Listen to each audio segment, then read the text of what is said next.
Boys, welcome to the Season 15 patch preview. So, what I'm going to do with this video is I'm going to talk about everything that's happening in Season 15, which will pertain to Urgots and generally what's going to happen to League.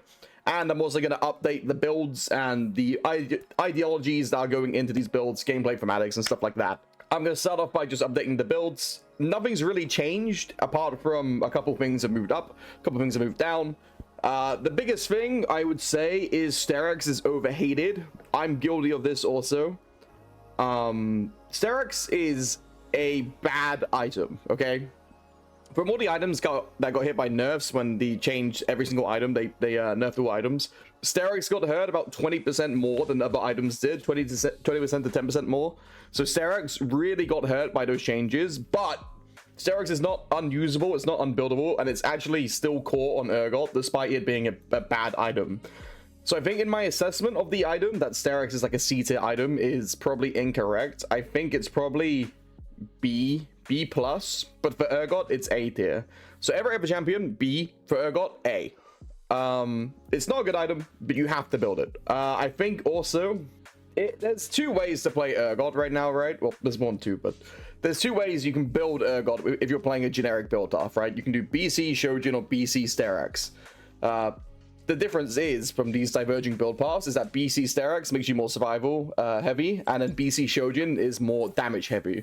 So I think if you're doing a carry-oriented playstyle, you can do BC Shojin Overlord's Bloodmail. That will give you the highest damage, but it'll also leave you a little bit squishier.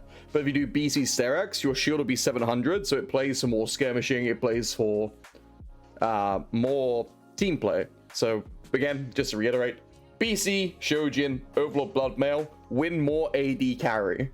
BC Steraks Shojin, reliable, place to survive, play for skirmish. So there's two ways to build with it, and yeah, Steraks is not a good item. It got hurt really hard with nerfs, but still, it needs to be built on Urgot, purely because it's so entwined with his gameplay. Steraks, Urgot is a bait and switch champion, right? If Urgot wants to hit E on you, he has to try, kind of like trick you into landing his E. So you have to play like mental warfare with someone to get your E landed on them, right? So when you're like 40% HP, your Steraks doesn't proc, you have an 100% HP enemy Silas jump onto you, and then you kill him with the Steraks shield, right? It's like a thematic tie-in with like low HP AD shield. That's what Urgot wants to be, low HP AD shield. Even without Steraks, he has all these keywords attached to him. So Steraks, build it. It's a bad item, but you have to build it. I'm putting in an 8 here purely just so people will build it. But unfortunately, unless they buff it up a little bit more, it's going to remain as a very middling item. But still, Urgot has to build Steraks for accessibility reasons. 2, I think Shojin is overhyped. Maybe, no, Shojin is fairly hyped. I don't think the item is as good as people makes it out to be. I think on the second item slot, if you're doing BC Shojin, Shojin is probably doing about 400 damage, which isn't bad, but it's not like S+ tier Star Galaxy Destroyer item like Urgot players are like vouching it to be. So I don't think Shojin is an S+ tier item. I think Shojin is an S tier item. So again, these are just very minor adjustments. Nothing's really changed with builds. It's just more so the way that people are treating items and like when they're most appropriately used. I also think Stridebreaker is very, very, very underutilized. If you aren't building Stridebreaker because you think the item is bad, you are probably incorrect, because I am rarely wrong, because I'm a genius. Build Stridebreaker. The best way to utilize Stridebreaker is when you're against ranged matchups in the top lane. You have Aurora, who is weak against Stridebreaker because you do EQ. She hops away, Stridebreaker to follow, and then you take a 100-0 trade. You force it to R disengage. That's a good way to use Stridebreaker. Stridebreaker is also good against when the entire enemy team is melee. So think like Darius, Olaf, Galio. That's a couple champions where Stridebreaker is good, because then you can utilize the movement speed to kite them heavier. Also pretty good against Zed, because, you know, Zed ults you, you E behind, you dump your whole damage combo on him, and then you add the Stridebreaker active onto Zed, and if Zed's running away from you, E, Stridebreaker, movement speed, yeah. So you get it. Stridebreaker in general, underslept on. It's an A tier item, it's situational, it's not a core item, but Stridebreaker is a good item that you should be building. The other items I would like to talk about is Overlord's Bloodmail and Heartsteel. So Heartsteel is genuinely quite a good item on Urgot. if you can access the correct vacuum. So if you're in a winning position and the enemy team have no percent HP, so like if the enemy team has Brand, Fiora, Camille, or just enemy champions whose damage goes higher with bonus HP scalings, that's when you don't build Heartsteel. But if you're against enemy team composition where you can just get Heartsteel for free on a winning position, you basically become an immortal win-con tank because no one can really kill over Heartsteel once it's online if they have no percent HP. So if they have no percent HP, Heartsteel is good. It's still A tier, but it's not as generally applicable as other items. The other item is Overlord Bloodmail. Overlord Bloodmail is not as good as we thought, I believe. It's not S tier. It's definitely A+ tier. It's, again, a win mortal, but Shojin is more generalistically used. In general, you don't really need to be building that many AD items on Urgot to be doing what Urgot wants to achieve. So, Overlord Bloodmail and Heartsteel are both winning position items. Generally speaking, a full Urgot build is going to be looking like BC, Steraks, Shojin, and then some resistance kind of item. One note about Jack Show is I don't really like Jack Show unless you have enchanters, but yeah. Dead Man's Plate, really good. Force of Nature, really good. Lethality. So Yomi's got nerfed, and it's become... So the whole reason Lethality was good on Urgot is because it's fast and it kills quick, right? But they nerfed Yomu's, so now Urgot is kind of moving away from Yomu's. I've been trying to build it still, but it just feels very middling. So I think Yomu's, the nerf on Yomu's is they reduce the effectivity of the movement speed by half. So instead of 40 movement speed, you get 20 movement speed out of combat, and then the active went from 6 seconds to 4, I believe, or it could be 4 to 2. Rad, show it on the screen, then I don't need to explain myself. Anyway, Yomu's went from S to B. I think Hubris is actually S tier, maybe A. I'm going to be optimistic and put it in A, or skeptical and put it in A. I think it has potential to be an S tier item, and the way you're using Hubris without committing to a full Lethality build is BC, Hubris, and then Steraks, Shojin. Build more like regular Urgot build. So Hubris is a slept-on item. Stridebreaker is a slept-on item. Steraks, you should be building, even though it doesn't feel good to build. And we all know it doesn't feel good to build, but still, it's tied in with Urgot's identity, so it doesn't matter. Build it. And Hubris is just very good.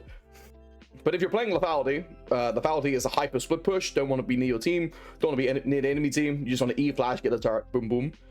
The build path I'm recommending right now is Opportunity. I think is going to become a core item. Very good. It gives you out of combat lethality, so you can press Q with extra 8 lethality or 6 lethality. Rad, put it on screen. But then you just wait for the cooldown to come back. Q again, boom. I also am still building Yomu's, even though it's a beta item. I think movement speed and Urgot is just very good.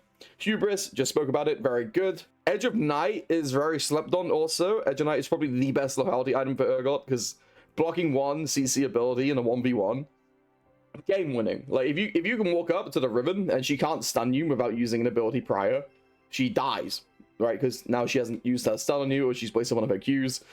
This one ability block is the difference between losing and winning.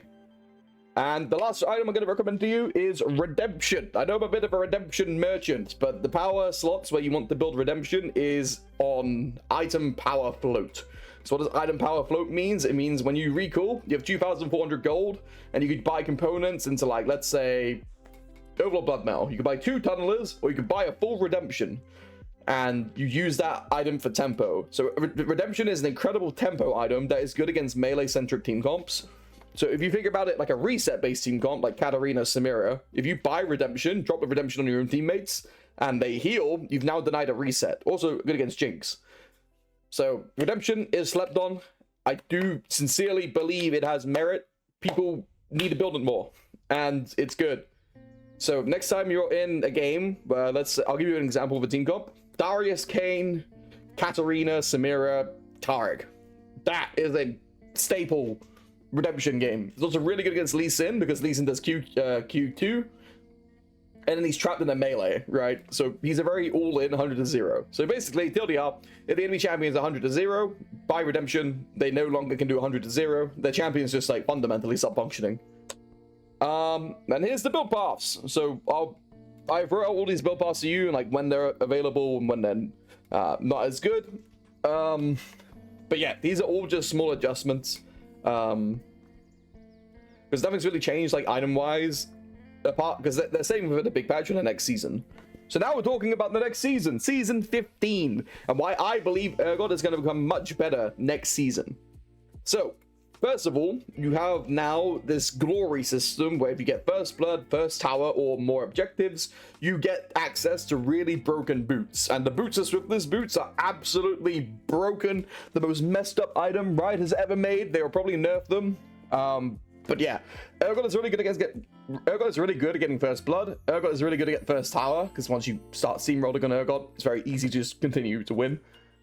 So Ignite is going to become much better, purely because we're in a Noxus-based season, right? We're now talking about first blood, we're now talking about first towers. It's now becoming a priority rather than an option. So gold acceleration is the way to play the game. Teleport has gotten slightly worse, because now they've made it slower, but you can teleport from level 1.